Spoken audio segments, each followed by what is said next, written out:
Amigos, bienvenidos a un capítulo más de Bla Bla. Tengo otra vez aquí a mi queridísima Alicia Villanueva, que vamos a hablar de un tema súper importante. Ella es psicóloga y tanatóloga. Bienvenida de vuelta aquí en tu casa de Bla Bla. Ay, muchas gracias. Muy honrada y agradecida de estar aquí con ustedes. Oye, porque nos fue muy bien el primer capítulo, ahora tenemos que dar otro tema de qué hablar.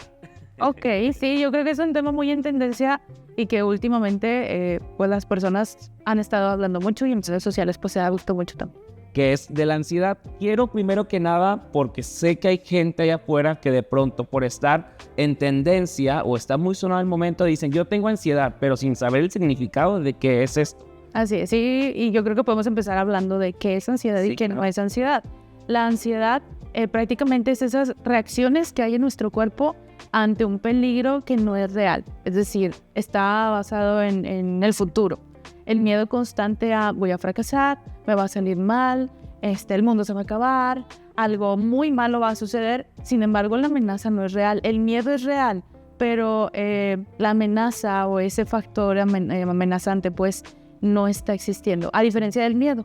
El miedo, por ejemplo, tú puedes salir de tu casa, vas caminando por la calle y de repente escuchas un ruido muy fuerte, unos ladridos muy fuertes, te espantas y dices, ay, caminas rápido, no corres y dices, ok, había un perro. Pero en cuanto ese factor amenazante ya no está presente, tu cuerpo se relaja, tu sistema nervioso se relaja. Eso es el miedo.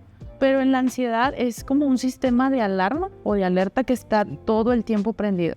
Imagínate, si la alarma de tu carro está suene y en menos de 5 minutos dices, ya me fastidió, la apago. ¿Y la quieres apagar? Ya la quieres apagar porque te desesperas. Imagínate cómo es en el cuerpo. Entonces es una serie de reacciones en el cuerpo ante un peligro que no se puede ver, pero que tu mente te está diciendo los peores escenarios de lo que pudiera pasar. Esto siempre ha existido, pero ¿por qué estos últimos años se le ha dado tanta transparencia al tema? ¿Por qué antes no se hablaba? ¿Por qué ahora está muy normalizado? Una, por las redes sociales, porque ya tenemos más acceso, cada vez hay más redes sociales, ¿no? Y además porque a partir de la pandemia para acá han incrementado mucho los casos de ansiedad y de depresión. Hay más factores económicos, sociales, que influyen a que cada vez más personas tengan ansiedad. Entonces, pues el porcentaje se ha incrementado muchísimo y es por eso también que se ha visibilizado un poquito más ese tema. ¿Qué factores son los que pudieran afectar más a que te dé ansiedad? Quizá en la familia, estando en la casa, estando con amigos, en tu relación, en el trabajo también puede ocurrir, ¿no? Fíjate que irónicamente algo que también las puede fortalecer mucho son las redes sociales, porque hay diferentes niveles de ansiedad, ¿no? Está la leve, moderada, la que ya está muy grave, incluso por ahí hay tipos de ansiedad también, que está la ansiedad generalizada, que es prácticamente como ese miedo a cosas, por ejemplo, me da miedo salir a la calle, pero me da miedo también que me vean en tal lugar, ante varias situaciones mezcladas. Es esta sensación en el cuerpo, ¿no? Hay fobias específicas a objetos específicos, pero fíjate que algo que influye mucho son las redes sociales. Por ejemplo, ahorita está muy de moda Instagram, por ejemplo, ahí donde todos suben sus fotos perfectas, de sus vidas perfectas. Entonces hay muchas personas que están empezando a padecer ansiedad porque ven la foto de la amiga que se comprometió, que se casó, del que compró su auto, del que tiene el traje de baño y tiene el cuerpo perfecto, y al final se empiezan a sentir mal consigo mismos y se quedan pensando en que no tienen la vida que quieren. Entonces las redes sociales influyen mucho, por ejemplo también el estar viendo constantemente notas o noticias catastróficas sobre las cosas muy malas que pueden pasar, sobre información falsa también. Entonces las redes sociales pueden influir mucho. La presión social, cada vez nos estamos volviendo pues una sociedad aparentemente consciente, pero que en realidad hay un exceso, yo le llamaría de positivismo tóxico, ¿no? Es decir, de échale ganas, siempre tienes que estar bien, te pasa algo malo, pero al día siguiente ya tienes que andar como si nada hubiera pasado. Entonces me atrevería a decir que entre las redes sociales y también las expectativas de la gente pueden crear esta presión social en las personas que puede incrementar la ansiedad, muchas veces derivada de creencias que hemos pasado a lo largo de nuestra vida, de nuestra infancia. Y que también ahorita toda la gente, creo yo, y me sumo a esto, que se busca la perfección. De decir, es que ellos tienen ese carro porque son perfectos, o ellos tienen ese cuerpo perfecto. Creo que ese tipo de escenarios son los que te van empeorando en este caso. Ah, claro, porque hay que considerar que lo que hablábamos ahorita pueden ser detonantes o reforzadores de estas creencias, ¿no? Pero estas creencias no nacieron por sí solas. Estas creencias tienen, pues, antecedentes, ¿no? Muchas veces en la familia. ¿Qué se nos exigía en la familia? Ser el mejor de la clase, tengas el mejor cuerpo, que seas más bonito que los demás. Y muchas veces las comparaciones en el estilo de crianza, ¿no? Es que fíjate que tu hermano o tu hermana es así y tú no. O si eres el hermano mayor, te dicen, es que tú tienes que ponerle el ejemplo a los demás. Muchas veces no se dan cuenta los adultos de las palabras que les dicen a los niños. Por eso es importante checar qué es lo que le decimos a los demás, porque por ahí, como dice una frase, no sabes cuántas veces se va a estar repitiendo en la cabeza de esa persona las cosas que tú les dices. A veces se convierten en creencias. Y el perfeccionismo y el control y la autoexigencia va de la mano con la ansiedad. Porque prácticamente la ansiedad te dice, tienes que controlar lo que no puedes controlar. Quieres controlar el futuro, quieres controlar lo que piensan o digan o hagan las otras personas, quieres controlar prácticamente la realidad que te está tocando vivir y no puedes. Y como te frustras, pues entonces te empiezan a salir esos signos de ansiedad. Y que justamente pasa en estas entregas o proyectos que se hacen en el cine, como Intensamente 2, en donde creo que es la mejor forma en el que pueden llegar a estas nuevas generaciones, a niños tan pequeños, que se les haga esta conciencia del tema y que desde muy chicos sepan que existe la ansiedad y que cómo lo pudieran solucionar hasta cierto punto o sobrellevar. Transformar la ansiedad en algo funcional. Por ejemplo, en miedo. En el miedo todos podemos tener 3 respuestas, que puede ser paralizarnos, puede ser huir o puede ser luchar. Y muchas veces la ansiedad solo nos paraliza. Y yo creo que esta película que mencionas, que qué bueno que la menciones, y si no la ha visto alguien, pues dense la oportunidad de verla, porque nos habla prácticamente de que la ansiedad quiere controlar cosas que no puede, de que prácticamente la ansiedad quiere definirnos quiénes somos, cuando alguien tiene un diagnóstico de ansiedad, siempre les digo, no eres tu ansiedad, no eres tus pensamientos, y muchas veces incluso la ansiedad viene a enseñarnos cosas de nosotros y nos viene a enseñar a soltar el control, a soltar expectativas y a saber que somos algo más allá que una etiqueta y que el control. Claro, ¿y ahí qué pasa? Porque esta ya es como la normalidad, lo pudiera decir, que en las redes sociales la tenemos constante. Ya la ansiedad la tenemos no solamente con nosotros, sino hay gente afuera también que la tiene. ¿Cómo podemos sobrellevar esto? O sea, con nuestro día a día. ¿Cómo no pensar en las cosas? ¿Cómo no darle tantas vueltas a las situaciones?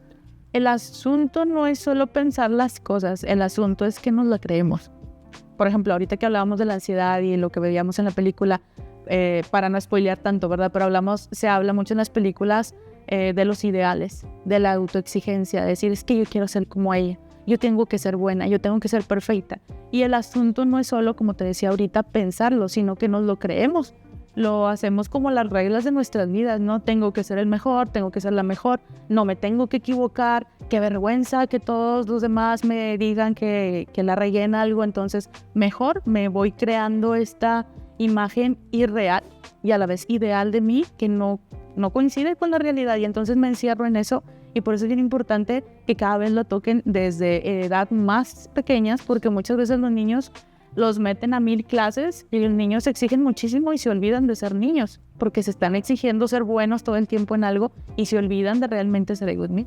Y que también pasa que las mamás o los padres de familia también dicen, mételo a fútbol y mételo a danza y mételo al básquet y todas las tareas extras que tiene el niño. Y oye, tú lo haces para que no te esté molestando a lo mejor en la casa, o para deshacerte un rato, para que tú vayas a trabajar o a hacer otros compromisos, pero realmente es ahí donde en vez de ayudar, muchas de las ocasiones perjudican. Sí, normalmente las actividades extracurriculares son para que el niño pues vaya socializando, que gaste energía y también que se conozca, que le guste y se entretenga, y también que se discipline en ciertas cosas, pero ahorita estamos en la etapa de las apariencias, ¿no? Se ha convertido en algo que presumir, en que muchas veces las mamás o los papás empiezan a presumir, no, mi hijo juega mejor que el tuyo, no, es que mi hijo es buenísimo en el fútbol, mi hijo es un genio, o sea, sacó tal calificación, está en clase de ciencias, está en natación y está en esto y esto y esto, y dices, oye, ¿en qué momento ves a tu hijo como lo que es? Tu hijo.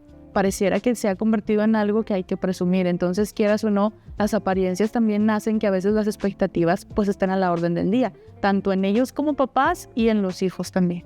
Y que también pasa en esos casos, yo creo que cuando te están diciendo que eres muy bueno en todo y cuando tienes un fracaso, es ahí donde dices, oye, pues es que a mí siempre me han dicho que yo hago todo bien, ¿por qué ahora no me están saliendo las cosas como deberían de salirme, no? Y es ahí donde también se puede desarrollar más la ansiedad. Así es, y ahorita se desarrollan en etapas más tempranas porque te decía, la autoexigencia está a la orden del día también, o también lo contrario, muchas veces sobreprotegen a los niños, no los dejan lidiar con el mundo a ellos mismos, no les ayudan a darse cuenta que ellos pueden enfrentar los problemas, y entra algo aquí muy interesante que es el ataque de pánico o las crisis de ansiedad, que es prácticamente, para quienes nos están escuchando y que puedan identificar un ataque de pánico, es hiperventilar, o sea, respiraciones muy rápidas, sentir palpitaciones, temblores en las manos, en los pies, puede ser también malestar estomacal, que por ahí a veces la ansiedad se confunde con alguna otra enfermedad, cuando realmente solo es ansiedad.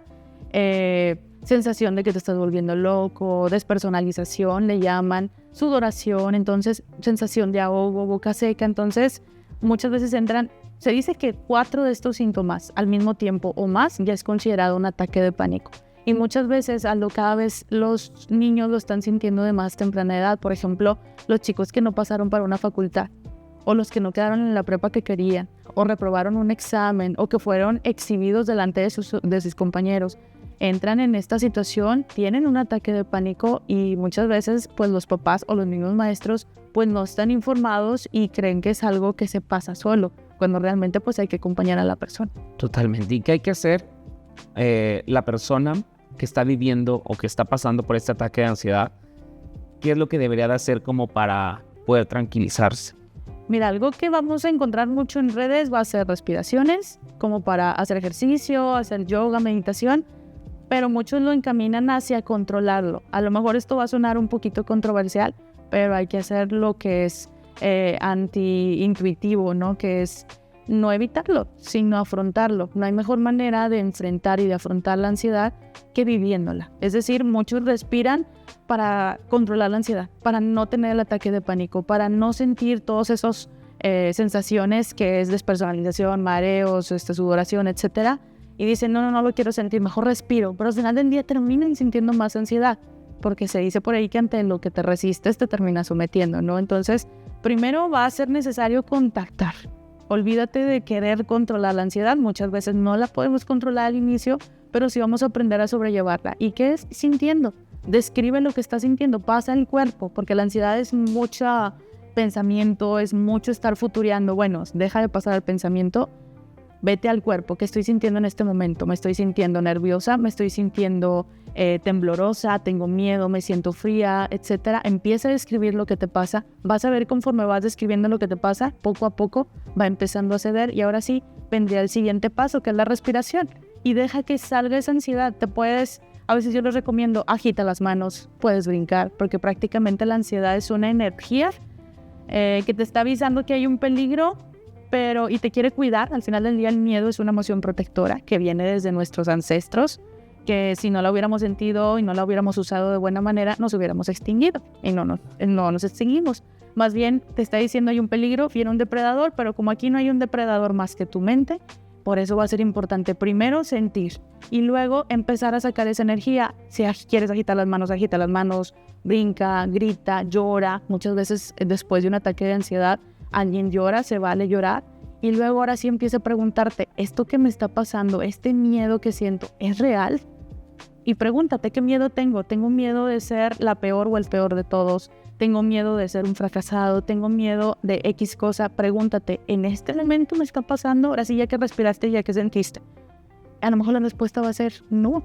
Y a partir de ahí empiezas a afrontar esa ansiedad, se vale enlistar también, bueno, qué cosas me están pasando ahorita y qué cosas no están sucediendo y me dan miedo. Totalmente, y que además luego se dice que sufres más por lo que piensas que por la realidad de lo que está ocurriendo. Así es. Y ahora, eso por parte de quien está pasando por el ataque de ansiedad, pero quien está acompañando, puede ser el papá, la mamá, algún maestro, algún compañero, un amigo. En esos casos, ¿qué se hace? ¿Simplemente acompañarlo? Sí, y sobre todo lo primero que voy a recomendar que no hagan es decirle, o sea, lo peor que le puedes decir a alguien con ansiedad es decir, ya cálmate. o tranquilo, Sí. o no es para tanto. Entonces, si tienes a alguien al lado que está pasando por esta situación de ansiedad, no le digas ya cálmate, tranquilízate, no es para tanto, estás exagerando, valida. Algo bien importante, Aldo, que hay que hacer con las personas con ansiedad es validar. Acompáñalo en esto que está viviendo. Hay técnicas de respiración, sí, que te pueden ayudar desde el que te describa lo que está pasando en ese momento. Bueno, a ver dónde lo sientes, en el estómago. Afloja el estómago también para que puedas respirar. Antes de hacer un ejercicio de respiración, ayúdale a la otra persona que suelte un poquito el estómago, es decir, que lo deje de tensar y que respire junto contigo. Muchas veces un ejercicio que les digo es, puedes poner, obviamente pidiéndole permiso a la persona, puedes poner tu mano en su pecho y su mano en tu pecho para que vayan a una respiración que sea un poquito más pausada, que inhales, por ejemplo, en 4 segundos. Hay una respiración que es 4-4-4, inhalas en 4 segundos, detén en 4 segundos y exhalas también en 4 segundos. De esa manera vas a ir regulando tu respiración y vas a ir oxigenando mejor tu cuerpo para que no hiperventiles. Y sobre todo hablarle de manera tranquila. Muchas veces las personas se exaltan y quieren tranquilizar a alguien diciéndole ya, muévete, no pasa nada. Pero te estás gritando, entonces imagínate a alguien con ansiedad y le gritas, más se va a exaltar. Háblale tranquilo, dile que esto es algo pasajero.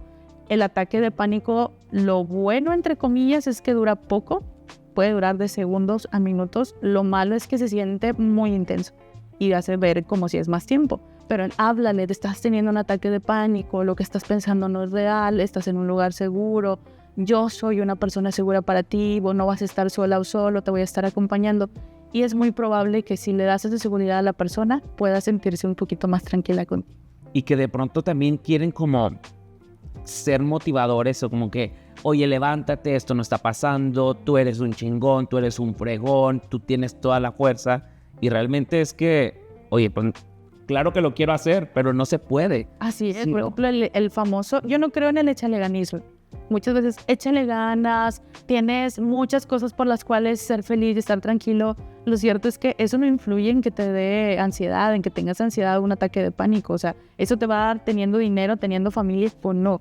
Aquí no es el echaleganismo. Si eso existiera, pues no existiríamos los psicólogos ni los psiquiatras, ¿verdad? Entonces, como no es así, no minimices lo que estás sintiendo. Muchas veces lo hacen porque no pueden lidiar con sus propias emociones al ver a alguien en crisis. Y si no sabes cómo hacerlo, no pasa nada, nada más no le digas palabras que lo puedan alterar más y sobre todo, no minimices lo que estás sintiendo, quédate a su lado, no lo minimices, valida, ¿sabes qué? No entiendo totalmente lo que te está pasando, pero aquí estoy para ti. Vamos a respirar juntos nada más. Eso es algo que puedes hacer lejos de invalidar a alguien que está teniendo ansiedad. ¿Cómo darse cuenta o cuáles son como esas señales en que tú digas, creo que estoy desarrollando la ansiedad o todos por default tienen este lado desarrollado? Todos podemos sentir ansiedad en algún momento, pero no todos tenemos trastorno de ansiedad. Por ejemplo, todos tenemos miedo. Todos sentimos miedo y, por ejemplo, el miedo es aquella sensación de que algo va a pasar, de que algo está pasando y estoy en peligro. Pero ese peligro existe. A diferencia de la ansiedad, es algo que no existe, que no es real, que no lo estoy viendo, que ni siquiera está pasando en este momento. Puedo identificarlo, por ejemplo, en falta de sueño, o sea, que no pueda dormir, que tenga insomnio, que tenga constantes pensamientos, le llaman pensamientos rumiantes o pensamientos obsesivos, de ideas catastróficas, por ejemplo, no soy suficientemente bueno, soy muy malo, soy el peor. Entonces, si te estás dando cuenta que sobrepiensas las cosas hasta un punto en el que a veces te impide trabajar o tomar decisiones, te da miedo ir a ciertos lugares, o sea, has dejado de frecuentar a ciertas personas, has dejado de hacer ciertas cosas, no te puedes concentrar al momento de hacer tus actividades, eso pues puede indicarnos que a lo mejor estoy teniendo pues una ansiedad que me está sobrepasando. Estoy sobrepensando y ya no está siendo funcional. ¿Cómo podría ser funcional la ansiedad? Imagínate, Aldo, que un día tú saliste de tu casa, no sabías que ese día iba a llover, te mojaste horrible, te mojaste tus zapatos que te habías recién comprado, te enfermaste aparte y al siguiente día dices, esto no me vuelve a pasar. Entonces pienso en un futuro y digo, puede que en un futuro llueva. Entonces esto no me vuelve a pasar. Hombre precavido vale por 2. Entonces dices, agarro paraguas, agarro impermeable y me llevo ropa cómoda y zapatos cómodos por si acaso. Y ahí ya utilizaste tu ansiedad y entonces a tu favor, ahí ya la estás haciendo a tu mente tu aliada y no tu peor enemiga. Pero hay muchas personas que solamente sobrepiensan que algo malo va a pasar, pero no se están movilizando para que pues eso no suceda, ¿no? En estos de los casos de usar la ansiedad a tu favor, se puede hacer en todos los escenarios. Una ruptura amorosa, que si alguien te está haciendo infiel, o si te corrieron del trabajo, o si tienes problemas con tus compañeros de la escuela, todo lo puedes usar a tu favor si cambias la perspectiva quizá de las cosas. Siempre y cuando aprenda a regularme y siempre y cuando aprenda a identificar qué es la ansiedad en mí, cómo la siento, en qué momento la siento, qué pensamientos hay y sobre todo que sepa que no está pasando en ese momento, pero hay cosas que sí van a estar en mi control y cosas que no. Por ejemplo, en una infidelidad no vas a tener el absoluto control de que alguien no te mienta, pero algo que sí puedes hacer es poder entablar pues una comunicación con esa persona, crear acuerdos y decir, bueno, pues yo vengo de esta experiencia, me gustaría que fuéramos un poquito pues más comunicativos, ¿no? Ya tuve una experiencia con estos amigos, ahorita detecto qué cosas no me gustaron en la otra persona o en este amigo, qué señales o red flags dejé pasar para que ahorita no me pase, no para crucificarlo ni para aislarme de las personas, simplemente para ser más cuidadoso. Al final del día, la emoción no es tu enemiga, la emoción del miedo no es tu enemiga, es protectora y te viene a decir, ten cuidado con lo que está pasando y ten cuidado con lo que estás haciendo, pero muchas veces creemos que es nuestra enemiga. Entonces, cuando ese miedo incrementa, se convierte en estrés y cuando se sale de control es ansiedad, pero a veces esa ansiedad la puedo recuperar, puedo tomar las riendas al decir, ok, esto que tengo miedo no es real, sin embargo, ya tuve una experiencia previa, que a veces llamamos a eso estrés postraumático, y pasa a veces después de un evento muy muy fuerte como una infidelidad, un accidente, y a partir del dolor y de esa experiencia pues muy dolorosa, pues puedo aprender a hacer algo diferente y puedo crecer. Entonces eso es hacer la ansiedad de manera funcional y hacer tu mente tu aliada y no tu enemiga. Totalmente. Y dejar en claro que solamente la ansiedad es ese miedo de escenarios ficticios, de las cosas que no están ocurriendo, y saber que en la vida creo que es así, no está todo en tus manos, ¿no? Para poder solucionarlo y que la gente también lo tenga comprendido en su cabeza, de que sepa que, oye, pues así va a pasar, si es lo que tiene que ocurrir o no, y no está en tus manos solucionar. Así es, al final del día, si yo te dijera qué mensaje trae la ansiedad, es entre otros, entre muchos que pueda haber, el más importante podría decir es ese, suelta el control. Hay cosas que no vas a poder controlar ni ahorita ni después y mejor enfócate en las cosas que sí puedes manejar ahorita, mejor enfócate en lo que sí eres, en lo que sí hay. Por eso es que estos ejercicios de meditación, de relajación se enfocan mucho en el aquí y el ahora. Por ejemplo, el mindfulness, que es muy bueno practicarlo para estar conectados en el aquí y el ahora, es algo que te puede ayudar para que no sientas pues tan intensa esa ansiedad, ¿no? Wow, qué bonito capítulo, la verdad que pudimos platicar de todo ese tema, que sin duda es algo que se tenía que platicar porque lo vemos tan cotidiano en redes sociales que a lo mejor no había alguien que nos dijera qué es lo que estaba pasando, y si alguien que nos está viendo en este capítulo diga, oye, pues es que yo también he sentido estas alarmas en mi vida, sepa qué es lo que tiene, para ponerle etiqueta y ese nombre de lo que está pasando para que sepa. Así es, que lo identifique, que busque ayuda profesional. En algunos casos, pues, por ejemplo, en la ansiedad social, en algo ya, en el trastorno de pánico, en muchas ocasiones puedes necesitar ayuda de un psiquiatra, que a través de medicamento te ayude a regular ciertas cosas en tu cuerpo y con la terapia te ayudas a reaccionar de diferente manera ante las situaciones que veas amenazantes. Entonces, siempre va a ser importante informarte de fuentes confiables, porque por ahí muchos de los que tienen ansiedad apenas sienten una sensación, un síntoma, y lo googlean por ahí y se encuentran con lo peor. Sí, ¿no? Y sale peor. Mejor busquen fuentes confiables, como este podcast, por ejemplo, busquen fuentes confiables para que no se asusten de más y no alimentar esa ansiedad. Y que vayan contigo también para que te digan ahí todas las dudas, y para eso danos tus redes sociales, Alicia. Así es, me pueden encontrar en Facebook e Instagram como Alicia Villanueva Tanatóloga y en TikTok como ReleviewMTY. Perfecto, y a nosotros nos encuentras como podcast.blabla en todas nuestras redes sociales, Facebook, YouTube, TikTok, Instagram, y también vamos a estar subiendo los capítulos en Spotify para que nos escuchen, o si les gusta vernos, bueno, vayan al canal de YouTube. Un agasajo platicar contigo, Alicia. Ay, muchas gracias, un gusto también. El gusto es de nosotros, y vamos a estar aquí con mucho más en los capítulos de Blabla para que te suscribas. Bye.